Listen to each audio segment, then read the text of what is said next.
Alors, j'aimerais commencer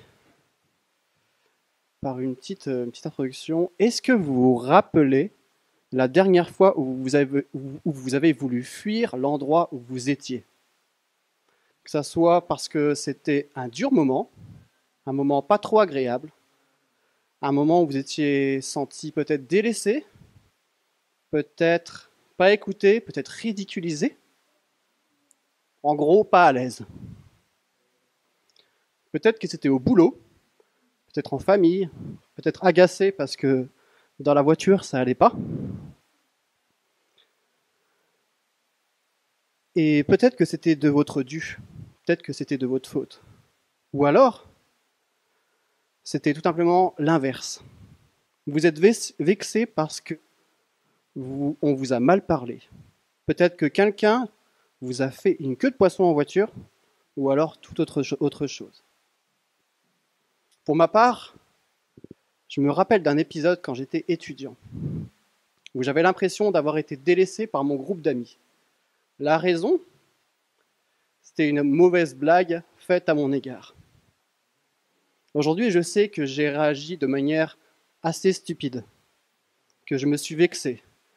Mais à l'époque, c'était tout autre chose. Pardon. Dans ces moments, nous n'arrivons pas à trier nos pensées. Mon réflexe pour moi, ce fut de prendre ma voiture et de rouler, de rouler, de rouler. À un moment donné, tout en roulant, j'ai prié. Et en fait, juste le fait de parler à Dieu, ça m'a enlevé un poids énorme. Le soir même, j'ai pu retourner voir mes amis et leur dire simplement qu'est-ce qui n'avait pas été et expliquer et nous expliquer. Et après, je vous rassure, ce sont toujours mes amis aujourd'hui. Avec le texte d'aujourd'hui, nous allons voir que la fuite ne date pas d'hier. Mais comme celui qui a écrit le texte de ce matin, cherchons refuge en l'Éternel pour qu'il devienne notre fuite. Donc je répète, cherchons refuge en l'Éternel pour qu'il devienne notre fuite. Aujourd'hui, nous allons lire un psaume. Le livre des psaumes porte en hébreu le titre de louange. Le terme est la transcription du terme grec psalmo. Peut-être que vous avez déjà entendu ce mot. Ce mot a aussi la même racine que chanter ou bien pincer les cordes d'un instrument de musique. Donc les psaumes étaient donc à la base chantés. Comme on a chanté tout à l'heure, à l'époque, c'était des psaumes que l'on chantait. Les psaumes sont donc écrits par plusieurs auteurs. Il y a 150 psaumes. Il y a certains psaumes qui sont écrits par le roi David, d'autres par Moïse, d'autres par Asaph. Asaph, c'était un responsable de louange au moment du roi David. Il y a aussi Salomon et bien d'autres. Donc aujourd'hui, nous allons lire le psaume 11. Avant de le lire, voici ce que nous trouvons comme ouverture. Donc la petite phrase qui se trouve en italique. Au chef de chœur de David. Ces titres, en fait, sont là pour fournir des informations diverses. Pour celui-ci, nous trouvons donc l'auteur, qui se trouve être le roi David, qui a régné en Israël de moins 1100 à 900 avant Jésus-Christ. Et comme 55 psaumes avec lui, il est précisé que le psaume est à destination du chef de chœur. C'est sans doute là une manière d'indiquer qu'il a été composé en vue d'un usage cultuel, d'une célébration religieuse. Quand il y a la mention chef de chœur, trois fois, quand il y a la mention chef de chœur, nous trouvons un nom. Ce nom, c'est Yedutun. Si vous ne savez pas comment appeler votre enfant, je pense qu'il sera heureux de porter ce prénom. Donc on peut penser que Yedutun, il s'agit de ce chef de chœur. Ces titres nous servent aussi d'indication. Mais vous, comme moi, on n'est pas le roi David, et vous, comme moi, ou peut-être, on aura peut-être des talents d'être chef de chœur. C'est pour cela en fait que les psaumes sont destinés à être réappropriés par leurs lecteurs et aussi par leur communauté. Les psaumes sont aussi vus comme des prières. C'est aussi pour cela que le livre des psaumes est le livre le plus gros de la Bible. Dans les psaumes, nous trouvons plusieurs catégories. Ce psaume 11 fait partie des psaumes de confiance. Donc, l'auteur exprime sa confiance en Dieu. Je vais lire donc le psaume 11. Au chef de chœur de David. C'est en l'Éternel que je cherche un refuge. Comment pouvez-vous me dire, fuis dans les montagnes comme un oiseau? Les méchants bandent leur arc. Ils ajustent leurs flèches sur la corde pour tirer dans l'ombre sur ceux dont le cœur est droit. Quand les fondements sont renversés, que peut faire le juste? L'Éternel est dans son saint temple. L'Éternel a son trône dans le ciel. Ses yeux regardent, il examine les hommes. L'Éternel examine le juste. Il déteste le méchant, celui qui aime la violence. Il fait pleuvoir sur les méchants des charbons, du feu et du soufre, un vent brûlant. Tel est le lot qu'ils ont en partage. Car l'Éternel est juste, il aime la justice. Les hommes droits contemplent son visage.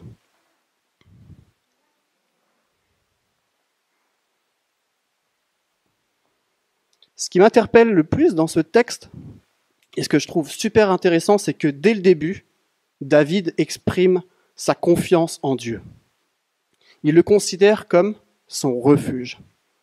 Il aurait pu commencer ce psaume directement par « Comment pouvez-vous me dire, fuis dans les montagnes comme un oiseau ?» et ensuite dire « C'est en l'Éternel que je cherche un refuge ». Mais ici, il commence par cette affirmation « L'Éternel est mon refuge. Je cherche un refuge en l'Éternel. » Alors j'ai fait mes petites recherches. Voici la définition du mot « refuge » dans le dictionnaire Larousse.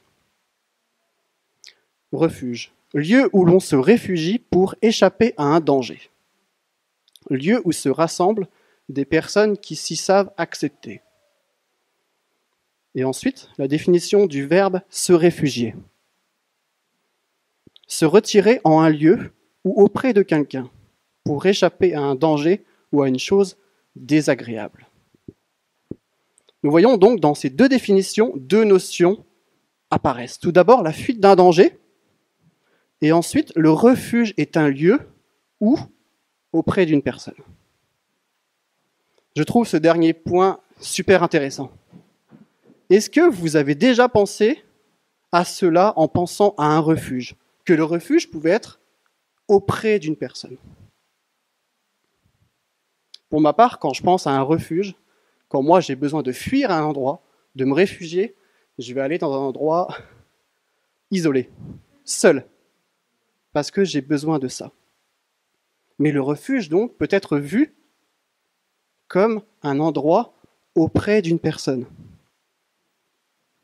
C'est vrai que ce n'est pas le premier réflexe. Et voici le refuge de David, c'est l'Éternel. Dans la suite du premier verset, nous lisons donc « Comment pouvez-vous me dire, fuis dans les montagnes comme un oiseau ?» C'est donc, comme j'ai dit avant, donc comme c'est écrit au début, un psaume de David, donc c'est David qui a écrit tout ça. Nous savons dans la Bible, donc dans l'Ancien Testament, en lisant 1 et 2 Samuel, que David, durant sa vie, a dû fuir plusieurs fois pour se cacher de ses ennemis.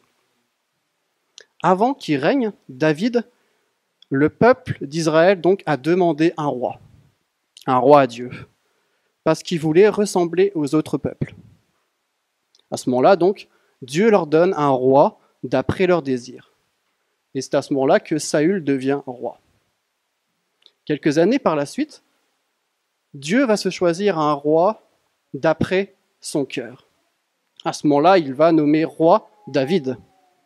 Mais à ce moment-là, il y a donc le vrai roi, qui est Saül, et le roi que Dieu aimerait pour son peuple. Donc un roi digne de Dieu, un roi avec un cœur droit, donc David. Donc pour fuir, il se cache avec ses hommes dans des grottes, dans les montagnes. Donc il connaît tout ça. Et donc si c'est le cas, ça serait donc les amis de David, ses compagnons, qui lui ont donné ce conseil de se cacher dans les montagnes. Ou alors, vu que c'est écrit par David et qui s'est déjà caché plusieurs fois, alors là, un autre événement arrive, vient et on lui conseille de fuir, et fuite ou pas fuite, David affirme que dans tous les cas, fuite ou pas fuite, l'Éternel reste son refuge. Alors c'est vrai que fuir peut être une solution, mais pour combien de temps cela est une solution? Le verset 2, donc, qui parle des méchants, nous rappelle qu'il y aura toujours des personnes pour nous atteindre de mauvais coups dans nos grottes, dans nos endroits de fuite. Même si on se cache, à un moment donné, ils vont nous trouver. Mais alors, où se réfugier? Qu'est-ce qui procure une paix que rien ni personne ne peut altérer? Parce que voici la conclusion de David au verset 3. Quand les fondements sont renversés, que peut faire le juste? Ma question est: quels sont tes fondements? Dans les périodes de stress, d'inquiétude, quand tout va mal, quand tout ne va pas dans le bon sens, quand tout te déstabilise, quand tes fondements vacillent, qu'est-ce qui te rend calme? Qu'est-ce qui te rassure? Qu'est-ce qui te tranquillise? Quand tout sur quoi tu as tout misé ta vie depuis le début s'écroule, que tu perds le contrôle sur ta zone de confort et que tu es bousculé, que fais-tu? J'aimerais vous lire les paroles d'une chanson du groupe Antidote qui s'appelle Sécurité. Encore une fois, le changement frappe à ma porte. Encore une fois, une page pleine se tourne. Je ne sais pas où je vais poser le pied, ni sous quelles étoiles je vais me reposer. Tout ce à quoi je m'accroche est tellement incertain. Ce qui était aujourd'hui peut ne plus être demain. Mais tu es ma sécurité. Quand le sol tremble sous mes pieds, tu es pour moi un rocher où je peux venir m'abriter. Tous mes repères peuvent bouger, mes murs changer, tu es ma sécurité. L'auteur de cette chanson constate qu'elle n'a aucun contrôle sur les petits comme les grands événements de sa vie. Mais tout comme David, elle affirme que, en Dieu, elle a trouvé son refuge. Même quand tout s'effondre, elle se confie en lui. Cherchons refuge en l'Éternel pour qu'il devienne notre fuite. J'en profite pour boire un petit peu.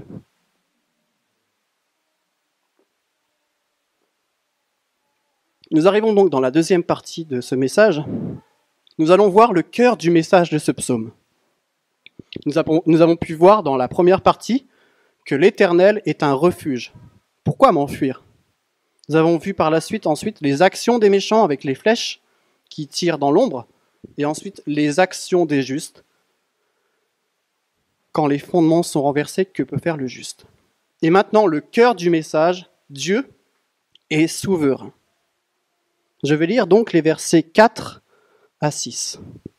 Enfin, les relire. L'Éternel est dans son saint temple. L'Éternel a son trône dans le ciel. Ses yeux regardent, ils examinent les hommes. L'Éternel examine le juste, il déteste le méchant et celui qui aime la violence. Il fait pleuvoir sur les méchants des charbons, du feu et du soufre. Un vent brûlant, tel est le lot qu'ils ont en partage. Car l'Éternel est juste. Il aime la justice. Les hommes droits contemplent son visage. On peut voir que Dieu est au contrôle de tout. Il contrôle tout. Il examine les hommes et les femmes.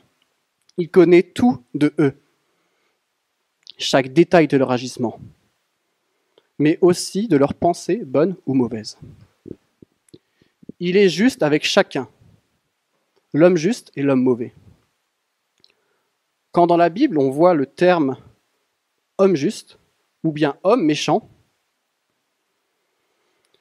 voilà en fait ce que ça veut dire. Elle parle d'hommes et de femmes qui se conduisent d'après les critères de Dieu ou non.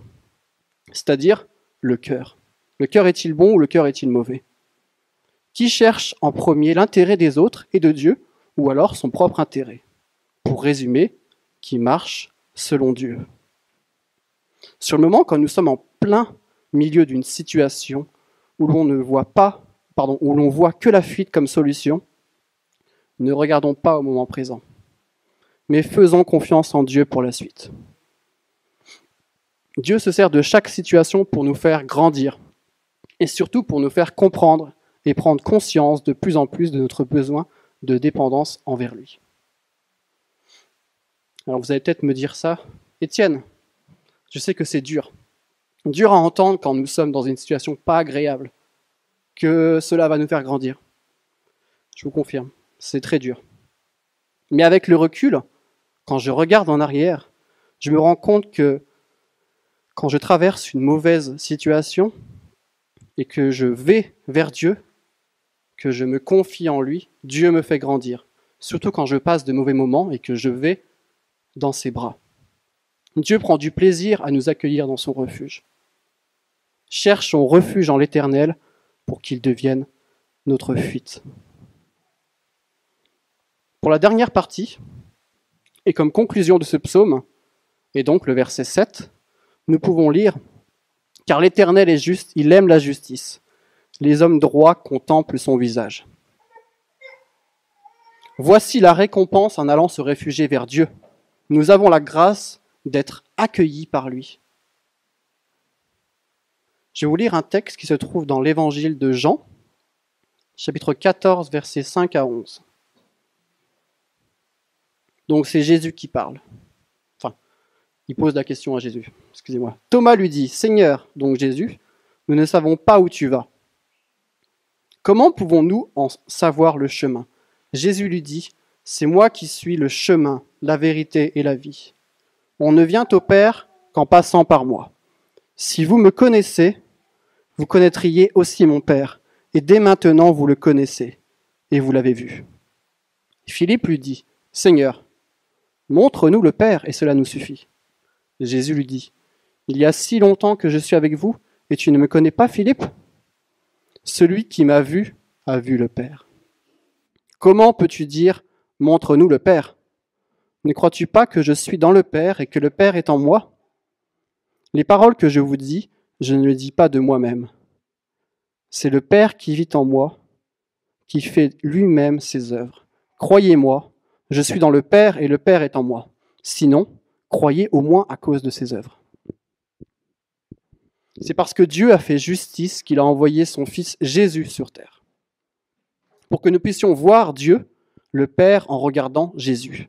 C'est parce que Jésus est mort sur la croix, en faisant justice pour nous, que nous pouvons aller et contempler la face de Dieu. C'est par la mort et la résurrection de Jésus que nous sommes dignes de regarder la face de Dieu. Et cela ne vient pas de ce que nous faisons, mais cela vient uniquement de ce que Jésus a fait pour nous. Avant, dans l'Ancien Testament, c'était impossible de voir Dieu.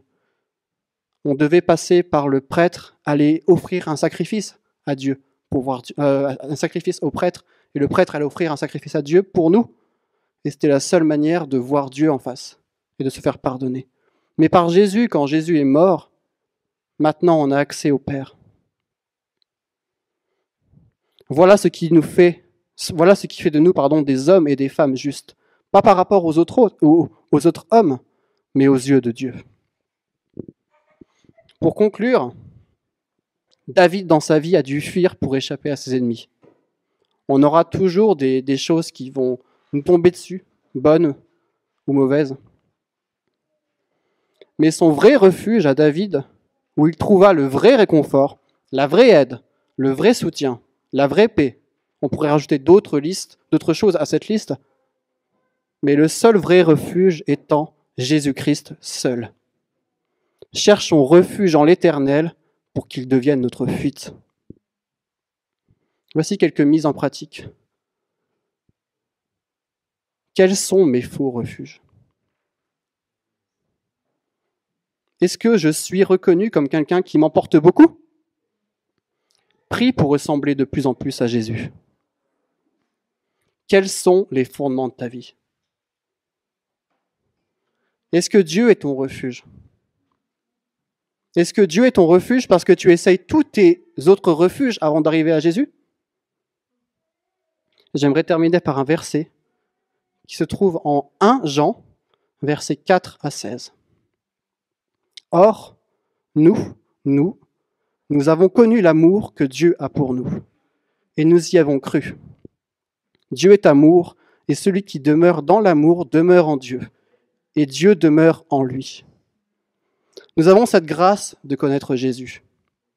Nous avons cette grâce de connaître Dieu, par l'amour de Jésus-Christ. Et donc, par cette grâce, nous avons cette opportunité de venir à lui dans n'importe quelle situation. Cherchons refuge en l'Éternel pour qu'il devienne notre fuite. Merci. Je vais terminer en priant et ensuite on va chanter un dernier chant. Seigneur, merci parce que toi, tu nous donnes un refuge. Toi, tu es le vrai refuge. Toi, tu es notre soutien. Merci parce que en allant à la croix, en allant jusqu'à la mort, tu nous offres l'opportunité de pouvoir se réfugier en toi. Seigneur, merci pour tout ce que tu fais et je te prie que on puisse encore repartir chez nous avec cet espoir que l'on peut se réfugier en toi. Amen.